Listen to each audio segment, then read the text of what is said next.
Good afternoon, everybody. Welcome to this week's Market Huddle. Most of you already know, but I'm Joe Lucey. We got a special guest this week, Meg Heintze. Meg is a funeral prearrangement specialist. I've known Meg now going on probably a solid decade, huh, Meg? Probably, yep. So we've known each other for a while, and Meg has helped some of our clients along the way with certain kinds of pre-planning and things. You know, here's the thing. Whenever we think about things that are certain, we know that death and taxes are obviously certain.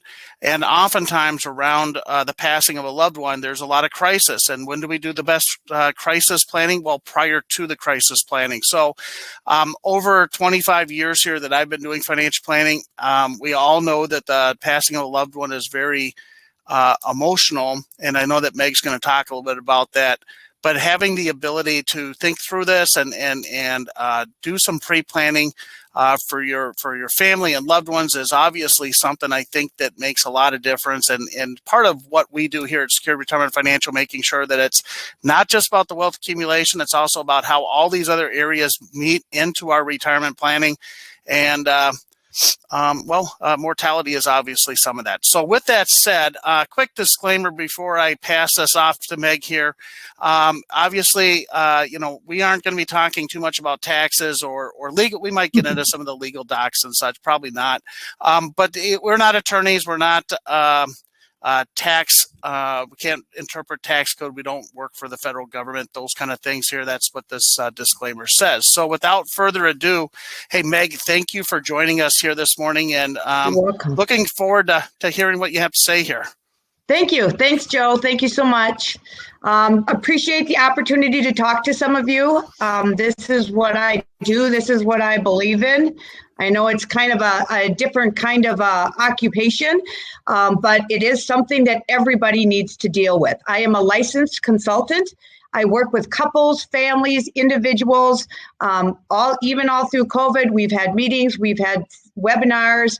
I do presentations in churches and senior homes, lots of places. But and I've been doing this for about 15 years. And the reason I got into it, I am from a family of funeral directors, so I couldn't really avoid it. I have my great-grandfather was a funeral director, my grandfather, my father. I have 3 brothers that are funeral directors, and now I also have 3 nephews that are funeral directors. So our family funeral homes are down in the South Metro area. The White Funeral Homes, I'm very, very proud of them. I am an independent agent, though. I work for different funeral homes, but a lot of what I do and enjoy doing is working with my family funeral home also. I grew up in the Farmington area. I worked with, I went off to school to Boston, came back, raised a family of 5 kids of my own. And during that time, I was doing services around the funeral home. So I'm not a licensed funeral director like my brothers are. My dad used to always say that was a field for men at the time. But if you look into it now, the University of Minnesota, which is Mortuary Science Department, one of the best in the country, graduates about 75% women in this field now. So things have changed. But in those days, it was more of a field for the guys. So I didn't go into that specifically, but I have worked around the funeral home most of my life, been the second man on, been the hearse driver many times, very interesting things. But I have talked with many, many families. And I see that the pain that they go through, and I'm always amazed at how people get through things in their life that are very stressful. I know many of you out there.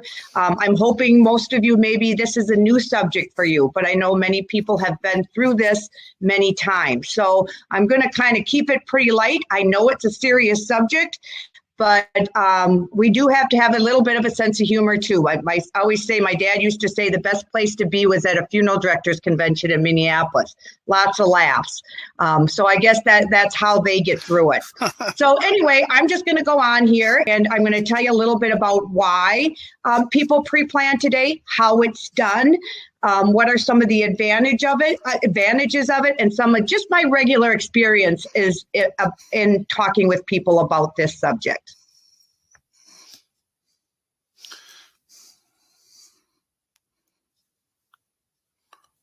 Can you hear me now? Yeah, we can hear you now. Okay, I don't know where, this is the video. Okay. I always start my presentations with, someday we're all going to die. I know it's not a great start, but it is the subject of our webinar today. So my kids used to say, Mom, you're not going to get a lot of involvement at that. And I said, well, that's what they're here to talk about. And we all know that it's going to happen. And I believe, I'm a woman of faith. I believe that someday I'm going to be meeting the Lord, and I'm not going to be worrying about what's going on down here with my 5 kids and the rest of my family. But I know for them, it's going to be a very, very difficult day. And I always say, if you're going to a funeral home in the middle of the afternoon and there's a couple Cadillacs waiting for you and you're going in, it's not a good day for you. And as my brother John always says, you had never had any idea that you would be going to this building today. Those are very, very difficult times.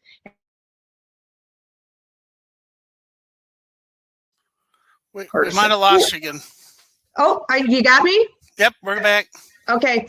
So I always say, close your eyes and kind of think, who is that person that's going to be representing you at that meeting? Will it be a spouse? Will it be your children? Will it be a best friend, an executor? But that's why we're here today. That's who we want to take care of. What is that time going to be like for them? I'm going to get used to my slides here.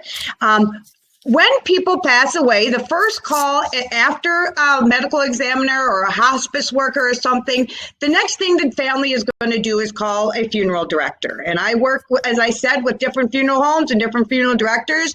They're all really good, from what I've seen, really, really good people. And they're going to work, they're called directors for a reason. They're going to walk you through the process. But in doing that, there's going to be a lot for your family to do. They're going to have to answer almost 50 questions just to get the game started. So they're going to talk about burial and cremation and information, maiden names, social security numbers, lunch or caskets or urns, everywhere from obituaries, names, memorials, visitations, veterans benefits. All these things are going to come up for them. And each one of them can be a struggle to find that information if they're not prepared. They're probably thinking, as I said, I hope most of your family are new at this. They go into a funeral home, they walk into these nice establishments and they're like, how do we do this? We weren't prepared for this. We're tired. We were up with mom or dad all night. We're sad. We're confused. Our brothers are flying in from out of town. We need to get to the airport. Who's going to pay? How do we pay? I've heard they're expensive. These are all stressful situations that they're going to be dealing with as they're walking into that funeral home. Typically, a funeral director's meeting will last an hour, hour and a half. Many of you have probably been through those with parents or things like that. But it can be a tough time. So I always say, let's imagine that going just a little bit different. So they walk in, they know exactly where they should have called the day before. The director has information in hand. The director walks to your family and says, hello, John, thank you for coming in. I'm so sorry about your loss. Your parents did some great pre-planning many years ago. I have all their information and funds and everything are right here. Let's sit down and go through this together briefly. And they take a sigh of relief. I can't even tell you how appreciative families are of that reason. Even if you have the loudmouth brother or sister, like I typically am in my family of 7, they'll say, Meg, you can't take, it's not up to you anymore. This is mom and dad have it set up. We're going to do it the way she wanted it. Because brothers and sisters have different opinions on that. And we'll talk about that a little bit further. But it also helps the funeral home and the funeral director know where people are coming from. Are they coming from out of town? Is everybody there today? But he has everything in hand, and it is such a relief to the family. Definitely a relief. So my main purpose in doing this is that I really do believe that this is a gift that you're giving to your family.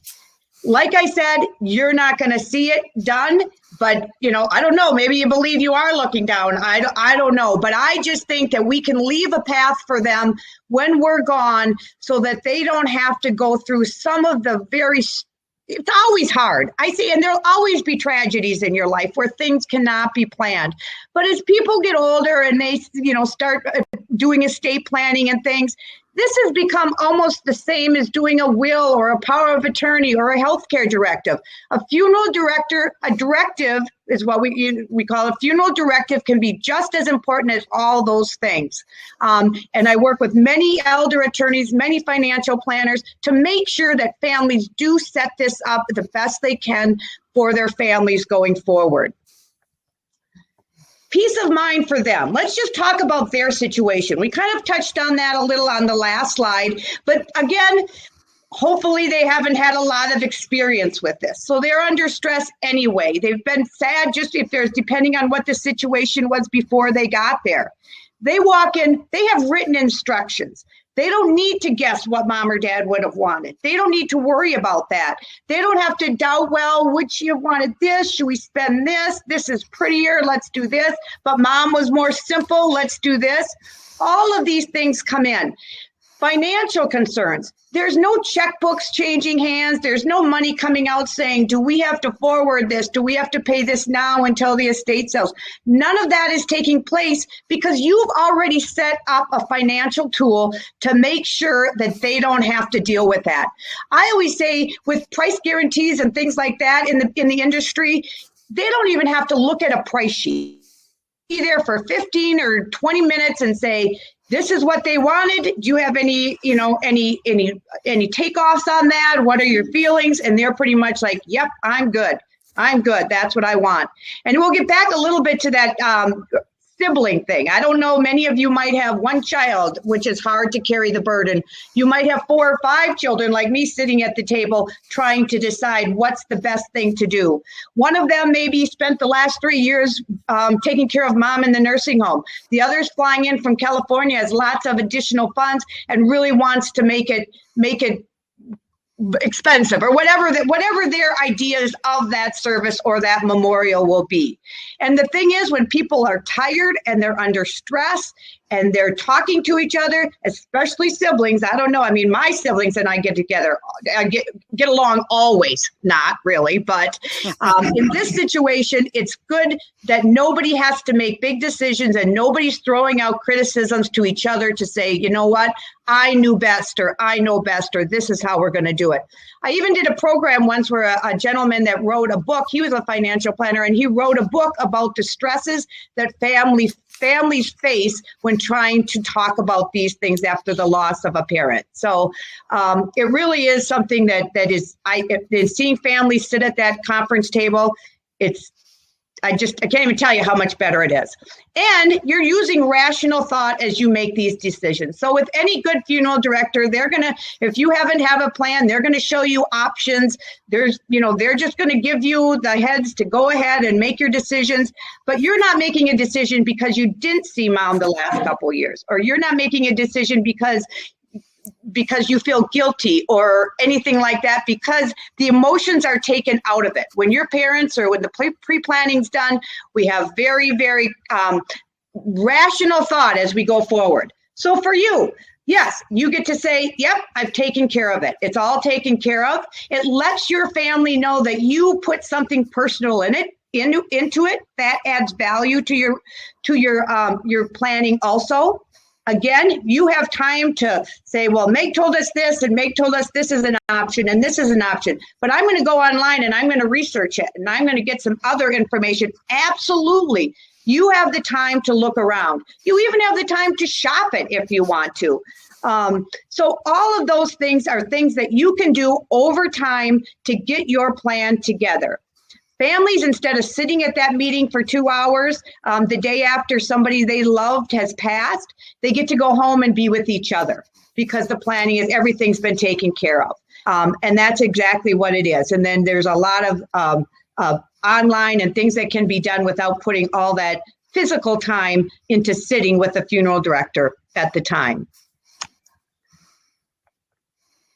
How do I begin? I think whenever I say all these things, I'm like, well, people must think that, yes, it's a great idea, obviously. I mean, why would somebody not do it? We're all going to get there. I've had people say, well, what if I die on a cruise and they never find my body? And I'm saying, well, they'll still have everything happening. It just won't have a body or a person there. But a memorial is still the same. And I do believe that coming from a family that believes in the process of saying goodbye to our loved ones and how important that can be to either, I don't know if it's a physical thing they need or just an emotional thing. So depending on all these things are parts, but I do believe that families need to gather at the time of a passing. And they say, grief shared is grief diminished. If you can be with people that you love during that time, I just believe in the sanctity of that also. So how do you do it? Yeah, I think it's important. Yeah, I probably should do it. Educate yourself. Go online. There's lots of things online. There's lots of ways that you can talk about it. Talk about it with your family. I always say they're not going to, when you walk in and say, okay, kids, we're talking about funeral planning. I know that they might put their hands over their ears and say, nope, no, I'm not going there with you. If I talk about it, that means that it might happen. Well, that's not the case. But what I'm finding more and more over my 10, 15 years that I've been doing this is that you walk in and you say to your kids, we're going to put this aside. We're going to set up this funeral plan. So all you have to do is make one phone call. You know what they say now? They say, thank you. Thank you so much for doing this for us, because they've learned through their friends and through other people that this makes it so much easier. So the idea of just letting it happen and the world takes over at the time and the family comes up with funds and all this stuff is over, and they know it and they really appreciate it even when you're starting the process. Work with a financial planner. That's what I am. I have the experience of funerals. I know all your options. Believe me, I have heard all the jokes, and but I'll take you on if you can stump me. I would love that. But otherwise, you want to talk to someone that knows your options and knows what might be best for your family, or you know what's best for your family, but how they can work that into their ability to say goodbye to you through a memorial. Today, people set up financial tools to do that also, and we're going to talk a little bit more about that. I always say you can have people say, well, I wrote it all down for my family. It's right here on this piece of paper. They'll take it to the funeral home. Well, they'll probably, with my experience, they usually forget things that they're supposed to take to the funeral home. And they're going to walk in and they're going to say, oh, shoot, Mom had all these things written down. Well, in this case, as I said, the director is going to come out. He's going to have the information, the prayers, everything there. And he's also going to have a tool that holds the money. So the money is going to be there also. So they don't have to worry about that going forward. When I meet with a family or an individual, or believe me, I've had dinner. I've went to parties where one couple had a fake paper casket in the middle of the table and had wine and cheese and said, here's Meg, we're going to have a funeral planning party. And they wanted to include everybody and get their feedback. I've had other people that have come. One lady came the other day down south here, and her husband had died a long time ago, and she wanted to do this for her kids for Christmas. And so she came in and she had, and then put a copy in each of their Christmas cards and said, this is taken care of for you. So that's what we want to do in the meeting. We want to do our best to set up everything so that your family is ready and knows exactly where everything is, where it's held going forward. First thing I do is collect information. I can't tell you how many grandchildren named Kelly spell their name differently. Everybody has different ways of doing things. We want to collect that information, things that are needed on a death certificate. We're going to collect all that information so family isn't looking for that. If there's veteran papers, we want to have all that collected. So everything is in one place. And then we're going to talk about what your wishes are. What do you want? What kind of services have you been to? What do you like about them? What do you not like about them? All of those things are important, and I can give you ideas, and you can do a little research. But, we really want to look at, is it important for your family to see the body at the time of death, or is that not something that is of interest to them at this time? These are things that we want to kind of talk about. And like I said, it's not the funnest thing to do, but it does. It's better to do it now than when someone is waiting in the back room or something like that. So just to give you an idea of what funerals cost today, cremations, direct cremations without memorials probably run you somewhere between $3,000 and $4,000. What you see a lot of today is memorial service, which included the cremation. So the ash would be present at the memorial service, be it at a church or at a funeral home or wherever that is. That would probably, all in all, and I'm giving you numbers from day one to the end of the week, would probably run somewhere in the $7,000 to $9,000, depending on if you had a cemetery involved there or things like that. A traditional run you somewhere between 11 and 14,000, and it can be more depending on. Again, this is very middle of the road merchandise. I always say we're going to talk about everything from the funeral services to the cemetery charges to the flowers to the obituaries, as my attorney friends say, down to the last ham sandwich and not much more. So we want to see, okay, this is the number. Now, what do we do with this number? Well, in today's world, many people choose to say, I want to set that money aside. And why, again, do they want to do that? The first gift, the first reason they want to is so that it's there for the family. It's a convenience. It's easy for them. There's no plan. They want it to be personal. So that's why they put the plans in the first place. If everything's there and I've paid for it and everything, I want it the way I want it. And if it's okay with you guys, let's do it that way. I mean, it's not legal, but I mean, it's there. You can make adjustments, but you want them to have what they thought was personal to them. In today's world, there's very strong consumer protection laws and regulations as far as how people need to pay for their own funerals. The old days of my dad sitting at his funeral home and people walking in and saying, hey, Jim, here's my $10,000 for my funeral. Can you hold it for me until I pass and take care of my family? You can't do that anymore. That's illegal. So the old days of 60-minute stories of don't pay for your funeral because when I went back 10 years later, the funeral home was burnt to the ground, or, the crooked son took off with the bank account or something like that. All of those regulations have stepped up because this is such a big industry and it is how people are doing this for their families. So in the state of Minnesota, when people decide they want to pay for their funeral services, it's done through specific type of insurance companies. There's some out there, there's a few different ones that will hold. So they're holding the funds for you as their client and the funeral home of your choice as their client. So they're the fiduciary in the middle, making sure that those funds sit and are safe should anything happen to that funeral home, and that those funds then are paid out to any funeral home that family chooses at the time. So you are putting together your funeral directive, which is yours, but it is set up to be paid, and the law says it has to read this way, to any funeral home whose interest may appear. Most people will plan with the funeral home they know, and I would say if I was planning, I'd say, do you have a family funeral home or something in your town that you'll be working with? We'll get them their information. From what I find, most family-based or service-orientated funeral homes are very, very much the same when it comes to the end result in cost. But we're going to look at that, and then that money is held by the insurance company until it's needed. They use the insurance companies because they are safer. They're protected from your finances will always be protected as things move around. So again, there's other regulations and things we don't need to get into right now, but the laws are very good as to how that needs to be done.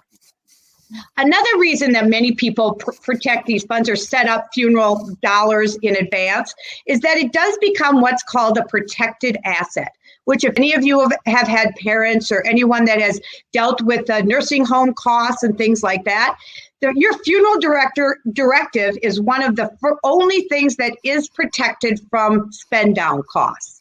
So once you put your money away for your funerals, that money is there no matter what your end of life projection or your end of life financial responsibilities.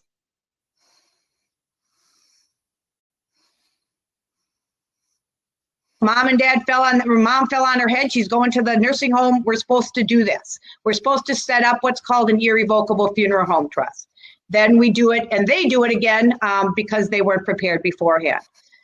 So those are all big reasons. But the biggest thing is that really no one can do it but you. You're the only one that can make the decision to sit down for an hour. My first appointments are usually an hour and a half, put together this information. Maybe the next we get together again and we say, yep, we're ready to go ahead financially and get that all set up too.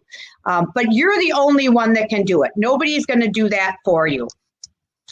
So one of the big things I want to just go back a minute is that I think is an advantage to families seeing them in that room is that when you do have a prepaid funeral fund, those funds, as I said before, are paid directly from the insurance company to the funeral home of your choice. So there is no waiting on estates to settle or waiting for death certificates to be filed, or there is no additional signatures needed, nothing like that. The funeral director makes a call to the insurance company and the funds are paid directly to the funeral home at that time. So there's no waiting for insurance policies to settle or coming back to the funeral home 30 or 60 days later to settle accounts. Once you're done with the funeral home, you get to leave at the end of the week or 10 days. And although I hope everyone did a good job, it's not a place that you want to, have to deal with over and over again. So that's just a little about the basics of funeral and cremation pre-planning. I know you probably have lots of questions about cremations and funerals and funeral homes and all this kind of stuff. You can email me. I'm happy to answer any of your questions. So just remember, when you're setting up your funeral dollars, you're not spending the money, but you're moving it into a special place. A funeral policy costs nothing to set up. It's just a 2-page form. You keep copies of it. I always keep copies of it. Typically, I'll send them if there's a funeral home that's been chosen, I'll send those to them so they have them on file too. You can change your plans anytime.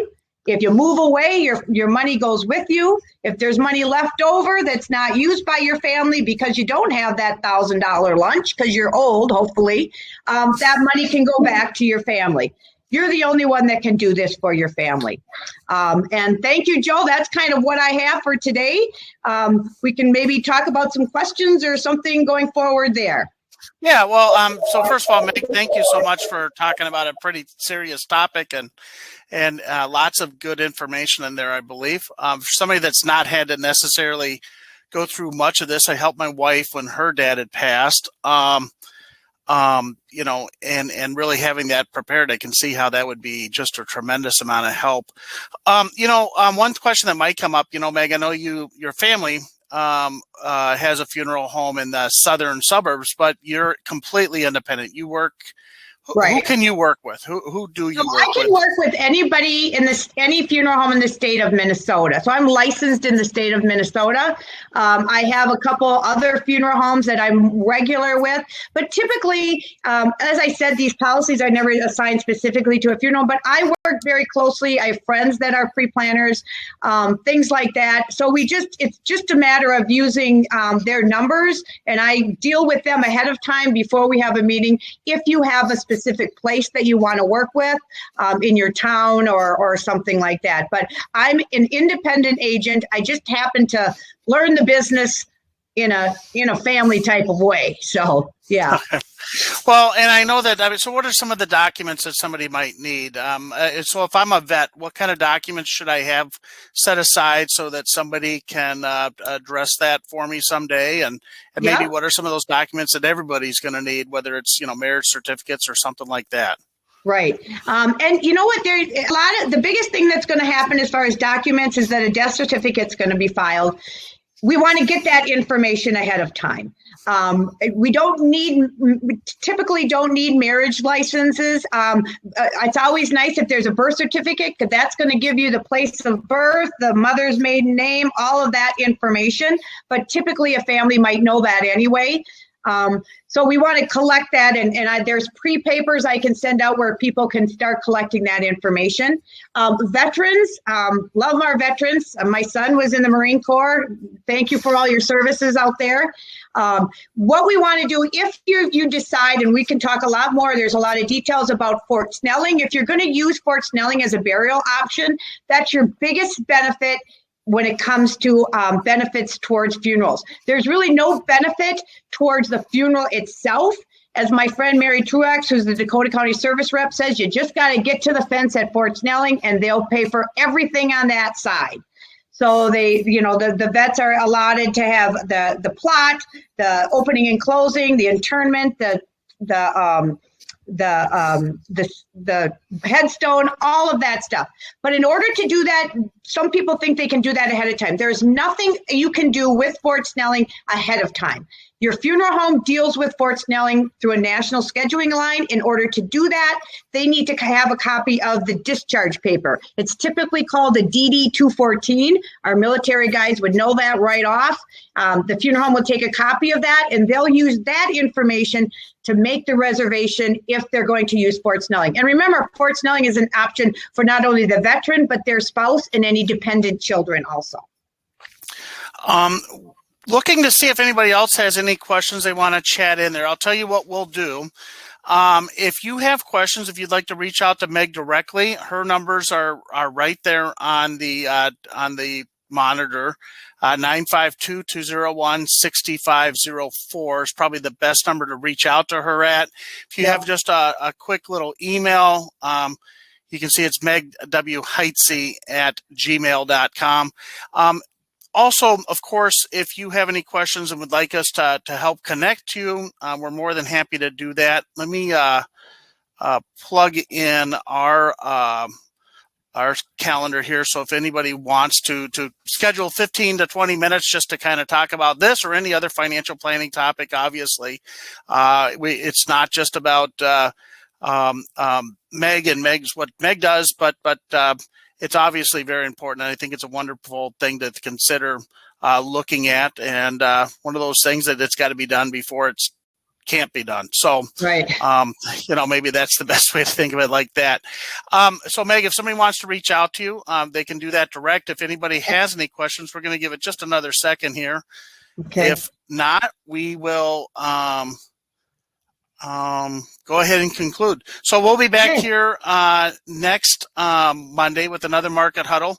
I'm actually going to be out of the office next week, so we have I think Dylan Malberg is going to be doing the market huddle, but we're going to have Tom Simonis here from AE Wealth talking about, he's a chief investment strategist. Many of you have heard him a couple times over the last few quarters, talking about the economy, what you want to be thinking about with your retirement planning. Again, if you want to address some of this stuff that Meg's been talking about, I know it's a serious topic, not necessarily fun to do, but definitely a tremendous gift and at a very emotional time for your family. Feel free to reach directly out to Meg there at megwheintze@gmail, or her phone number 952-201-6504. Hey, Meg, thank you again. Thank you so much, Joe. Thank you so much. And I'm not that hard to deal with. I can laugh a little bit too. So it's not so scary. Education makes it not so scary. Well, all right. Well, everybody have a great rest of your week, and we'll be back again next Monday. Have a great day. Thank you, Joe. Thank you. Bye-bye. Thanks, Meg. Bye-bye.